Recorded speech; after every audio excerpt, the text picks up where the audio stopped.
गुरु प्यारी सात संगत जी, प्यार भरी राधा स्वामी जी, सात संगत जी, आज की वीडियो को पूरा ज़रूर देखिए। अगर वीडियो अच्छी लगती है तो वीडियो को ज़रूर लाइक और चैनल को सब्सक्राइब करना मत भूलिए। सात संगत जी, जैसा कि आपको पता है कि बाबा जी अपने सत्संगियों से बहुत ज़्यादा प्रेम करते हैं और जब भी सत्संगी मुश्किल में आता है तो बाबा जी उसकी मदद के लिए हमेशा ही आगे रहते हैं। तो गुरु प्यारी सात संगत जी, आज की जो साखी है वो एक ऐसे सत्संगी पर है जो माया का बड़ा लोभी था, हमेशा माया के पीछे भागता था। और सात संगत जी, जब माया के लोभी सत्संगी को यमराज अंत समय में लेने आया तो उस समय उसने बाबा जी को याद किया। तो बाबा जी ने उस समय कैसे उस सत्संगी को यमराज से बचाया। सत्संगत जी, ये जो सत्संगी था एक बिजनेसमैन था और हमेशा ही बिजनेस करता था। पहले तो वह बाबा जी को बड़ा मानता था, लेकिन जब माया आती है तो उसके मन पर पर्दा पड़ गया। उसे ऐसा लगा कि अगर मैं लाखों में कमाता हूँ तो करोड़ों में भी कमा सकता हूँ। इसके लिए उसने अपनी प्रॉपर्टी को बढ़ाया और काम करना शुरू कर दिया, लेकिन उसका मन फिर नहीं भरा। तो जिसके माया के लोभ के कारण ना ही वह सत्संग में जा पाता था और ना ही सेवा में, और उसका धीरे धीरे बाबा जी पर विश्वास कम हो गया, जिसके कारण उसकी पत्नी उससे कई बार समझाती कि आप ये गलत कर रहे हैं, आपको ऐसा नहीं करना चाहिए। तो वह अपनी पत्नी को भी चुप करा देता और कहता कि तू अपने काम से मतलब क्यों नहीं रखती, क्यों मेरे लिए मेरे ऐसे कामों के बीच में तू टांग अड़ाती है। तुझे जो कुछ है तू अपना काम करो, मुझे अपना काम करने दे। तो वो कहती है कि आप तो पैसे के पीछे इतने अंधे हो गए हो कि आपने बाबा जी को भुला दिया, बाबा जी की सीखों को भुला दिया। अगर आप भजन सिमरन नहीं करेंगे तो अंत समय में यमराज ही आपको लेने आएंगे। तो वो कहता है कि अंत समय की किसी को चिंता है, मैं तो बस अपने बारे समय के बारे में सोचूंगा। अंत समय जब आएगा तो देखा जाएगा। सात संगत जी, अंत समय सबका आता है, लेकिन जो उस मालिक को प्रेम करता है मालिक उसी के साथ होता है। और वह बीबी उसे हर बार कहती, लेकिन उसकी सेहत पर कोई असर नहीं होता। धीरे धीरे ऐसे ही समय व्यतीत हो गया और जब उसकी ऐसे ही 5 साल बीत गए और उसकी तबीयत खराब रहने लगी।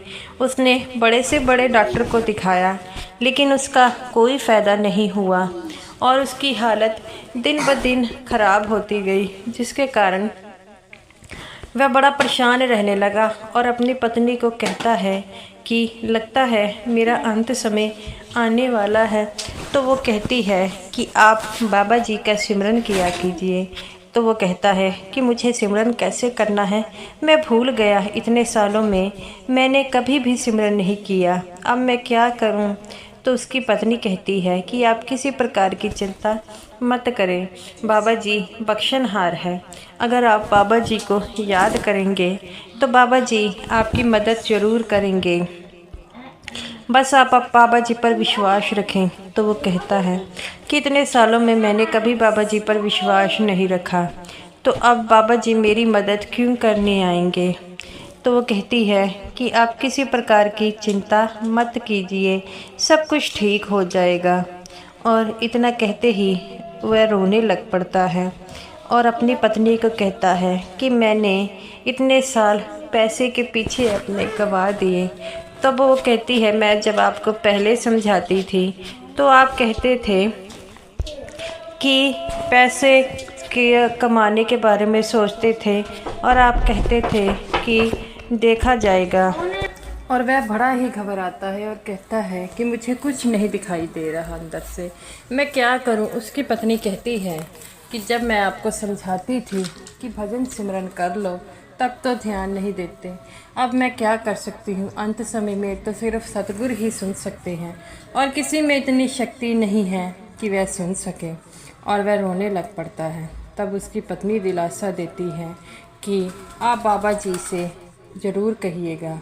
और वह मन ही मन बाबा जी को याद करता है और कहता है कि बाबा जी, मैंने कर्म अच्छे नहीं किए हैं। मैं आपसे ये बात कहते अच्छा नहीं लगता, लेकिन मैंने सुना है जो सत्संगी आपके आगे अपनी दरख्वास्त लगाता है आप उसकी ज़रूर सुनते हैं। मेरी भी सुनिए बाबा जी, आप बख्शनहार है, मुझे बख्श लीजिए। मुझसे बहुत बढ़िया गलतियां हुई हैं और मैं उन गलतियों को सुधारना चाहता हूं। बाबा जी, आप मुझे बख्श लीजिए। इतना कहकर ही वह ऊंची ऊंची रोने लग पड़ता है।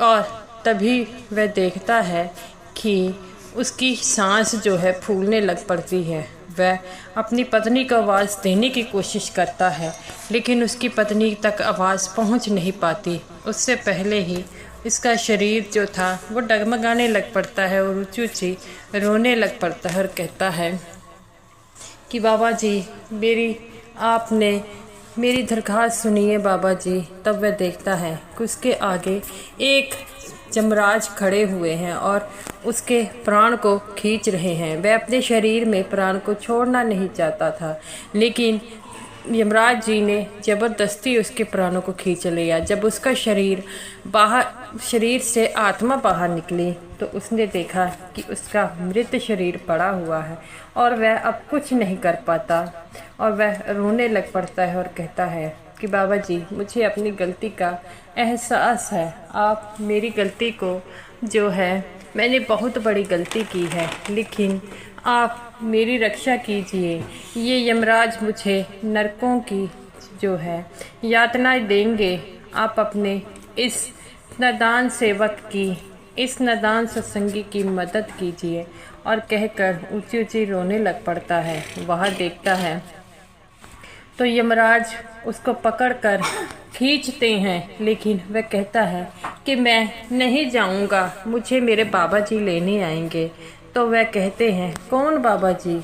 अरे तूने बाबा जी को सारी उम्र तुमने माया के पीछे भागा है, बाबा जी को कभी याद नहीं किया है, तो वह अब बाबा जी तुम्हें क्यों लेने आएंगे ये तो बता दे।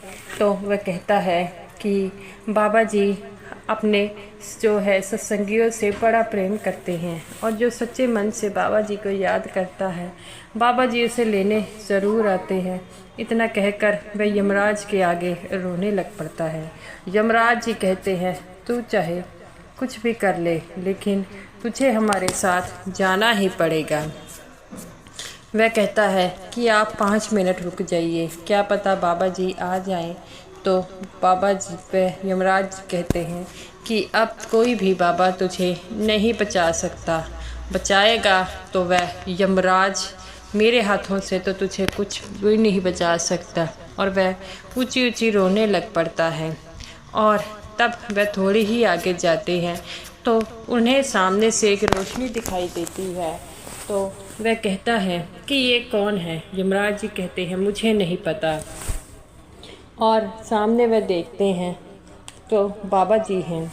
तो बाबा जी कहते हैं कि इस जो है सत्संगी को आप लेकर नहीं जा सकते। यमराज जी कहते हैं कि ये सारी उम्र जो है माया के लोभ में फंसा रहा हूँ, और आप कहते हैं कि मैं इसे ना लेकर जाऊँ। एक तो कारण बता दीजिए, तो मैं इस बात पर जो है उसकी आपकी बात पर अमल करूँ। तब बाबा जी कहते हैं कि इस सत्संगी को अपनी गलती का एहसास है।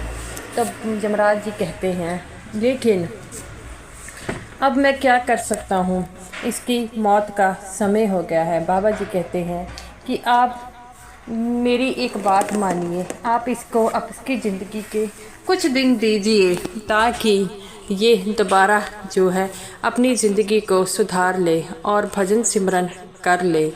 तब यमराज जी कहते हैं, लेकिन इसके प्रति आपको किसी चीज़ का मोल देना होगा।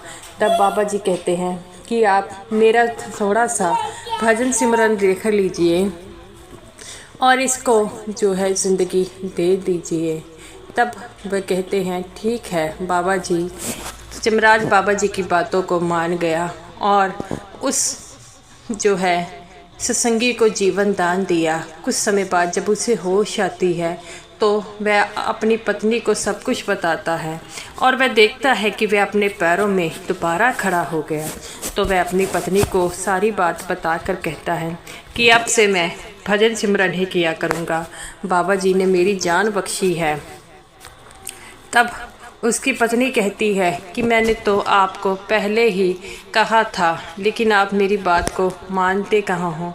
तो वह अपनी पत्नी से कहता है कि मुझसे बहुत बड़ी गलती हो गई है, मैं अपनी गलती के लिए शर्मिंदा हूँ और मुझे इस चीज़ के लिए भी बहुत खेद है कि तुमने मुझे लाख समझाया, लेकिन मैं उस बात पर ना अटल पाया। और ऊँची ऊँची रोने लग पड़ता है। और वह सत्संगी जो था अपना सब कुछ और अपने बेटे को सब कुछ देकर वह सिर्फ और सेवा और सत्संग में जाता था। जब भी उसे मौका मिलता वह भजन सिमरन करता और उसे जितना समय मिला था वह समय पूरा हो गया और उसने इतना भजन सिमरन किया कि उसके अंदर का पर्दा खुल गया। और अंत समय में जब बाबा जी उसे लेने आए तो बाबा जी को देखकर बड़ा खुश हुआ। बाबा जी कहते हैं, बेटा मैंने तुम्हें एक मौका दिया, लेकिन हर बार हर किसी को ये मौका नहीं मिल सकता। तब वह कहता है कि बाबा जी मुझे पता है। बाबा जी कहते हैं, बेटा तुम्हें इसलिए मौका मिला क्योंकि तुम पहले जो थे सिमरन पर ध्यान देते थे, लेकिन किसी वजह के कारण अब पैसों से तुम्हारा ज़्यादा लोभ हो गया और तुमने भजन सिमरन पर ध्यान नहीं दिया। लेकिन अब मेरी इस बात पर ध्यान दीजिए और भजन सिमरन ज़रूर किया कीजिए। बाबा जी की बात सुनकर उसकी आंखों में आंसू आ गए। बाबा जी कहते हैं, बेटा अब हमें सचखंड की ओर चलना चाहिए।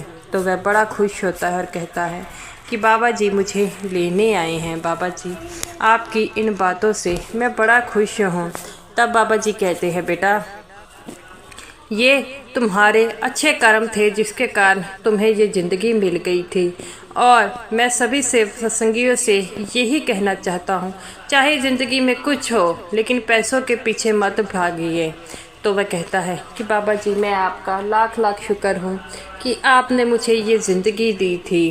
तब बाबा जी कहते हैं, बेटा जाना तो सबने है, लेकिन अगर हम भजन सिमरन कर कर जाए तो यही हमारे लिए सबसे अच्छा है। तो गुरु प्यारी साध